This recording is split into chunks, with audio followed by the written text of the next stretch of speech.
Yes, Oh, hi guys, we're recording. just a second. I wanna, Oh, okay. All right. take one.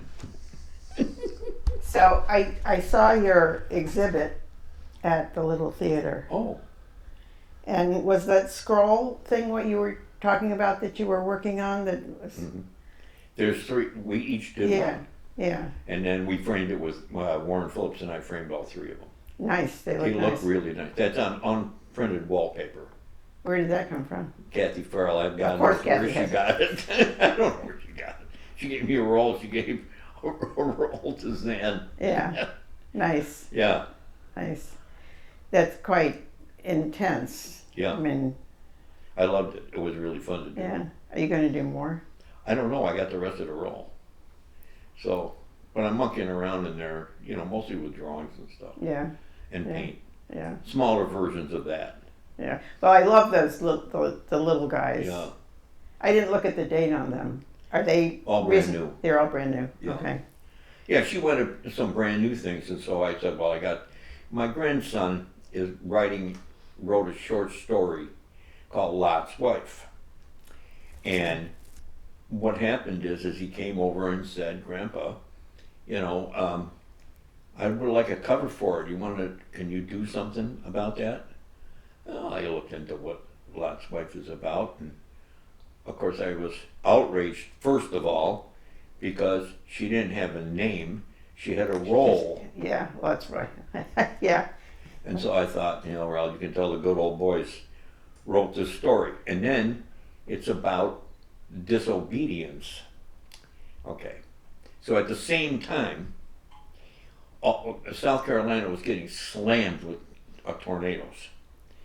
And on the evening news, they would have these people standing in front of this pile of rubble. And it was all of their memories. They were older people who raised their children there, who loved each other there, and all of their mementos, everything. ABC that night had the part is called America Strong at the end.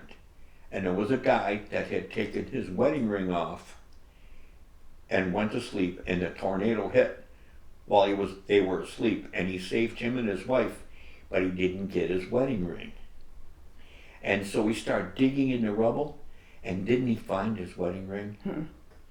And that was on America Strong that night. And it was like, okay, so Lot's wife looks back. She looks at the house and the place where she had her children, and where she lived with all of her memories, and her whole life was there with her husband. Okay, what would we do? Now, let's just say that the Jewish people at that time believed that God was their father. In 2025, what would we do with a father that killed his daughter for looking back at a house that was maybe destroyed by a tornado? What would we do to him? We would probably put him in jail for the rest of his life. And so If he's lucky. my second question is this: why would those Jewish writers want to portray this mean-spirited, nasty thing called God? Why? The creator of everything.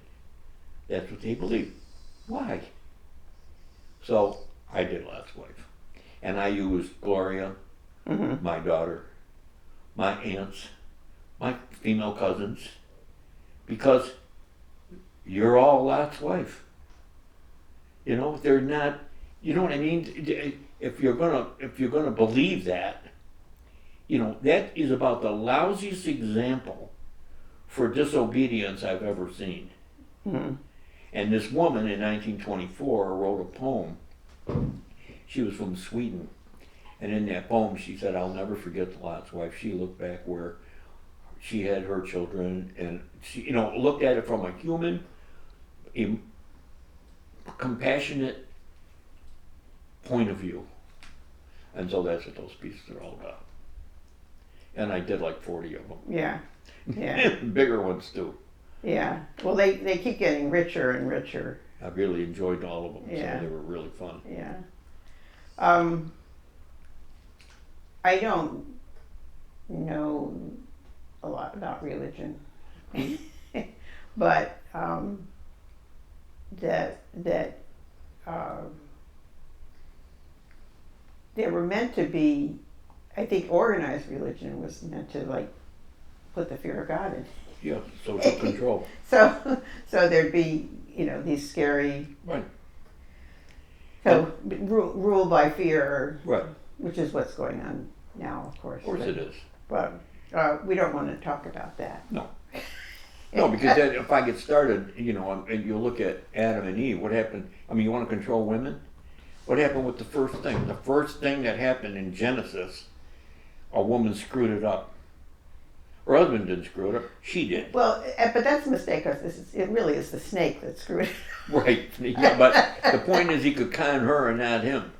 And that's baloney. Yeah. He'd be much easier to con. Yeah. Yeah. I mean, when you think about it, they just needed to control women. And that's what J.D. Vance is saying. Yeah. He's saying, that women need to submit to their husbands. We've had enough of that. Yeah. It doesn't work very well. Been there, done that. Yeah, been there for a long time. Yeah. Yeah.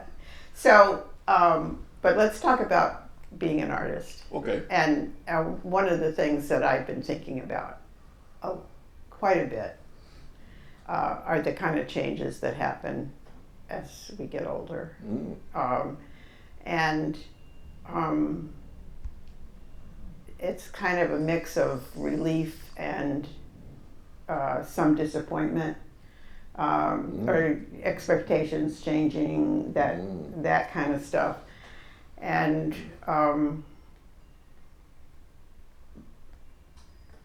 but generally, there's a lot of positive in it. Oh, yes, there is. And so I'm curious about what like think about who you were when you were 30 or something, Yeah. 30 and your vision of yourself as an artist. Mm-hmm. I don't know if you were envisioning yourself as an artist at that point in time. At 30, I was divorced, met Gloria. She was 20. We were married. We met in March 7th, married December 11th, 53 years ago. So yes, I looked at myself as an artist, very different artist than today. What was that? Who was that? Well, that person was a person who was going to set the world on fire. I've often said one of my favorite things about myself is I've never set the world on fire, but I also have never let the world put the fire out. He said, I'm a slow burn. Yeah. And the things that happened over those years, because I loved being a carpenter as much as I loved being a painter or an artist. Mm-hmm. And I loved playing music as much as I loved being an artist or a carpenter. And so I never stopped doing any of those things. And then once I got my degree, which was 1977, then I could teach. And I taught as an adjunct for 30 years at Monroe Community College. And I loved it. It was... Did you ever want to teach full time? No. Was that so that wasn't a goal? No faculty meetings. Yeah, right. You just go there, go home, meet the kids and the people. And what happened is that really rounded the whole thing off. But I began to, my hero as an artist is Leonardo da Vinci, as a male, and a woman named Goldschlager. She is a fan. I can't tell you what a fantastic artist she is. What time period? Hers was probably from the 20s through the probably through the 50s. I never discovered her until later. Later, meaning what? Meaning about, Your age. no, 20 years ago. Okay. So 60 something. And what happened is I did a show with an equal number of women artists that I had discovered as well as men. And they were all abstract expressionists. Kathy Farrell and I would take a group to New York City once a year in spring. Yeah. And we would go to all the galleries, and we saw, now I got to think about her name. Okay, she was from San Francisco, and she was a woman, and no one ever knew anything about her. But there was a show of hers at the Guggenheim, probably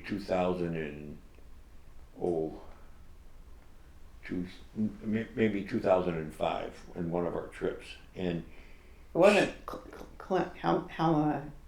what? Helma. No, that's earlier. She was the first. She was an abstract expressionist before abstract expressionists. Hilda Klimt, we saw that show at the Guggenheim too. Let me tell you, that woman, and it was just because she was a woman. Now I'll think of this other woman's name because this is what's happening in my old age. But I'm telling you, she did one piece. Had to have at least, they had to take the wall out of her studio in order to get the piece in, this was at the Whitney, into the Whitney. It had to have, go ahead. No. I think I saw this show. Oh, it was huge. Yeah. And she was a printmaker in the 50s. She was, it showed one picture of her cooking in the kitchen of her house. But she was a woman from San Francisco, so we never heard anything about her when I was in school. Yeah. And it was like, that's why I did the show. And I must have done, probably that's when I met Ghostlager. And there was all these fantastic women artists that we never ever heard about. Right. They're just being discovered now. Discovered. I'm so tired of this 90 years old, first one person show. It's like, Isn't it something? I mean, it really, yeah. I mean, I'm glad it's happening because I've certainly been exposed to a lot of women artists who I never had heard of before. I mean, I don't know. Yeah, because mine was a very male-oriented. Everybody's was. Yeah. I had one female art teacher in college.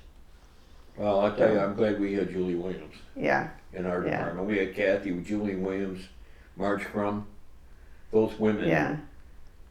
You Did you see the Julie? No, exhibit we're going to get up and see this. We haven't seen it yet. See, I have a hard time. I can't go to openings. There's no room. Yeah. So I sneak in afterwards. I can't go to roll call. There's too many people. Right. Yeah. Now, our own opening is this Sunday at the Little, and I'm going to go, but I'm going to go in my wheelchair and sit. I have to stop for a moment, sorry. Yeah.